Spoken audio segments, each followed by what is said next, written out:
Welcome back. Computer system and overview. आज इस video में हम लोग डिस्कस करेंगे मेमोरी यूनिट्स और मेमोरी के टाइप्स के बारे में। मेमोरी यूनिट, देखिए मेमोरी के बारे में हम सिंपल से एक बात बोलेंगे कि मेमोरी मतलब एक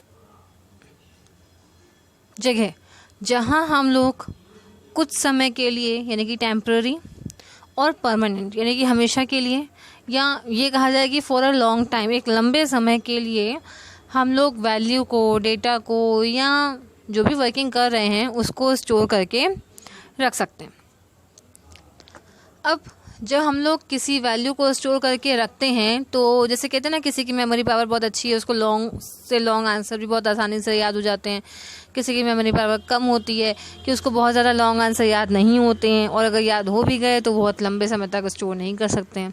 तो ये मेमोरी पावर कम ज़्यादा, इसी तरीके से हम कंपेयर करेंगे कंप्यूटर को कि इसमें भी मेमोरी यूनिट्स होती हैं। यानी कि कहीं पर हम लोग कम वैल्यू को स्टोर कर सकते हैं तो कहीं पर ज़्यादा, जो आप लोग की स्क्रीन पर शो कर रहा है। आप लोग उसको नोट डाउन कर सकते हैं जब तक हम आप लोग को आगे का टॉपिक समझें। भाई सबसे पहले हम ये कहेंगे कि जो इसमें सबसे स्मॉलेस्ट यूनिट है वो है हम लोग की बिट। बिट में हम लोग 0 या 1 किसी एक वैल्यू को स्टोर कर सकते हैं।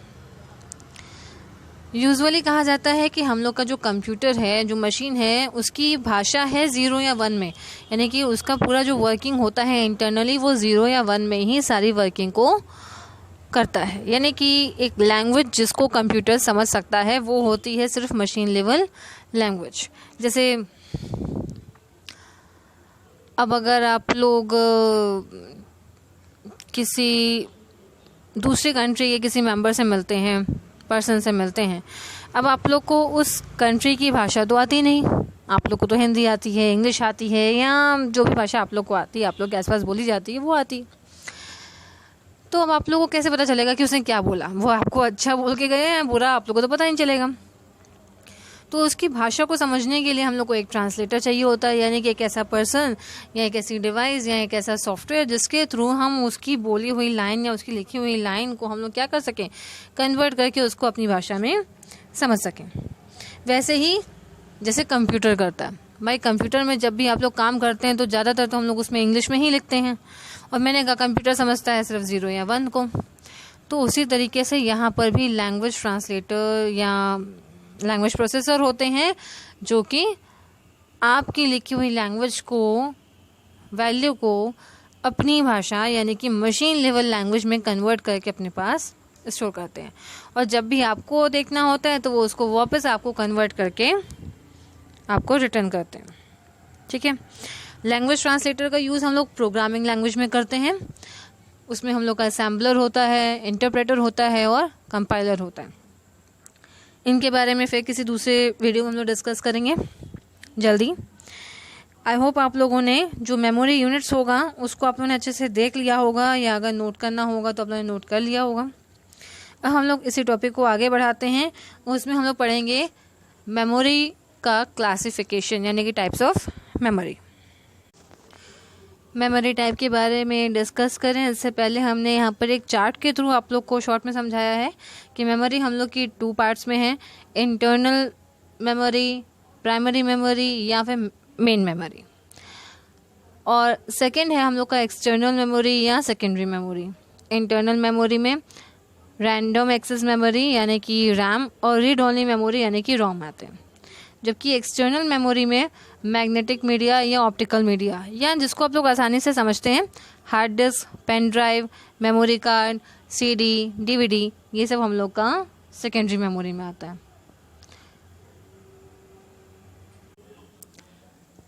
मेमोरी का first term internal memory. Internal memory यानी कि प्राइमरी मेमोरी या फिर मेन मेमोरी, इसमें 2 पार्ट्स होते हैं जैसा मैंने चार्ट में पहले शो किया, RAM random access memory and read only memory यानी कि रोम। रैम हम लोग की वोलाटाइल मेमोरी है, जबकि रोम यानी कि read only memory non volatile memory है। रैम में क्या होता है, जब हम लोग कोई वर्किंग कर रहे होते हैं तो उसमें कुछ टेम्पररी पोर्शन, या जिसको हम लोग कहते हैं ना कैश मेमोरी, आपने सिस्टम अपने मोबाइल में अक्सर देखा होगा कैश मेमोरी, तो एक तरीके की कुछ टेम्पररी फाइल्स कंटिन्यू बनती हैं। जिसको वो रिक्वायरमेंट के अकॉर्डिंग बार बार एक्सेस यानी कि उसका यूज़ करता रहता है, तो वो पोर्शन होता है रैम का यानी कि रैंडम एक्सेस मेमोरी का।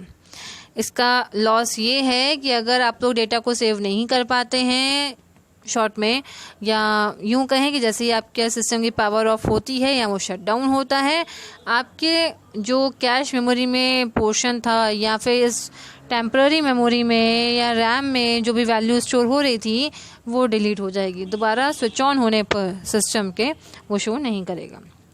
रोम यानी कि नॉन वोलेटाइल मेमोरी में ऐसी कोडिंग होती है जो कि ऑपरेटिंग सिस्टम से जुड़ी है, यानी कि आप लोग की जो भी फाइल्स वहाँ पर बूटिंग प्रोसेस में लोड होती है वो सारा प्रोसेस इस रीड ओनली मेमोरी का होता है।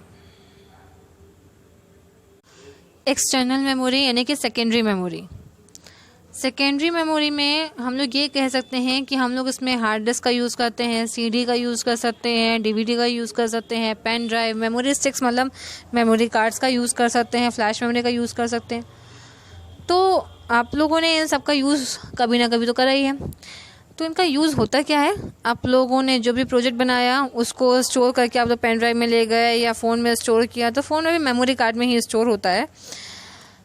ठीक, सीडी में हम लोगों ने कॉपी कर लिया। आप लोग को अक्सर बुक्स के साथ एक सीडी मिलती है, ठीक, तो वो सीडी कहीं ना कहीं बनाई जाती हैं। तो ये सब हम लोग एक तरीके से परमानेंट स्टोरेज है। जब तक ये डिवाइस करप्ट ना हो, ख़राब ना हो, तब तक इसमें डेटा स्टोर है। मतलब इन शॉर्ट ये कहें कि जब तक उसकी लाइफ है तब तक आपका डेटा उसमें स्टोर है, यानी कि एक तरीके से ये for a long time storage हम लोग कह सकते हैं। कि सेकेंडरी मेमोरी में हम लोग लंबे समय तक डेटा को स्टोर करके रख सकते हैं, जिसको हम लोग कई बार परमानेंट मेमोरी भी कहते हैं। बट मैं यही कहूँगी कि इसमें हम लोग लंबे समय तक डेटा को स्टोर करके रख सकते हैं, क्योंकि हर डिवाइस की भी अपनी एक लाइफ होती है, या जब तक उसमें वैल्यू स्टोर करके वो रख पा रहा है। मान लीजिए आपने पेन ड्राइव लगाई, कहीं से वायरस आया, वायरस की वजह से वो पेन ड्राइव करप्ट हो गई, तो वो डेटा आपका डिलीट हो गया। हार्ड डिस्क को आपके सिस्टम में ही लगी है, कई बार हार्ड डिस्क ही क्रैश हो जाती है वायरस की वजह से, या वॉर्म्स की वजह से उसकी मेमोरी करप्ट हो जाती है। तो मतलब जिसमें हम लोग लॉन्ग टाइम तक डेटा को स्टोर करके रख सकते हैं, वो हम लोग का हो जाता है एक्सटर्नल मेमोरी या सेकेंडरी मेमोरी। यहाँ पर कुछ फुल फॉर्म हैं जो इस चैप्टर से जुड़े हुए ही हैं, वो यहाँ पर नोट डाउन है। इससे पहले मैंने एक वीडियो में आप लोग कुछ फुल फॉर्म का होमवर्क भी दिया था, वो भी इस वीडियो में गिवन है, उसके आंसर आप लोग उसको नोट कर सकते हैं या इसका स्क्रीन लेआउट लेकर के रख सकते हैं। And at last thank you for watching this video. और अगर कोई भी क्वेरी होती है तो आप मुझे कमेंट बॉक्स में कमेंट करके अपना क्वेश्चन पूछ सकते हैं।